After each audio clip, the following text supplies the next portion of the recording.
یەکێک لەو کەسایەتیانی کە هەم نووسەر و هەروە هەم مێژوون و هەروە هەم لێکۆڵەری کوردە ئەویش بەڕێز جەلیلە دیارە لە ساڵی 1936 لە یەریڤان لەدایک بووە و دواتر توانیوێتی کە بە شێوەیەکی زۆر باش کار لەسەر کۆکردنەوەی هەم شاری ئێزدیەکان و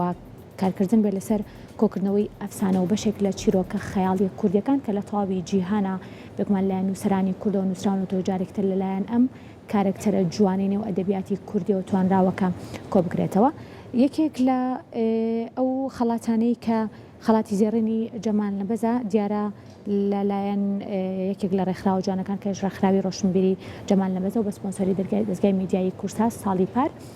پێشنیار کرا کە بەڕێز جەلیلی جەلیل بێتە خاوەنی ئەم خەڵاتەوە بە خۆشحاڵیەوە لە ئێستاە لە ڤێننا خەڵاتەکەی پێشکەش کراوە.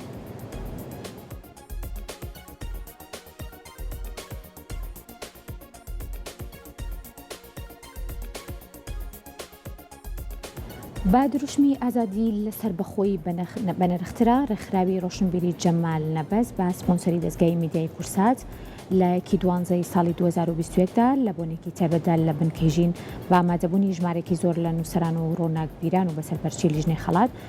دکتۆر حەیدەر لەشکری یەکەمین خەڵاتی قەڵەمی زێڕینی جەمال نەبەزی بەخشی بە مێژوونووسی ناوداری کورد دکتۆر جەلیلی جەلیل.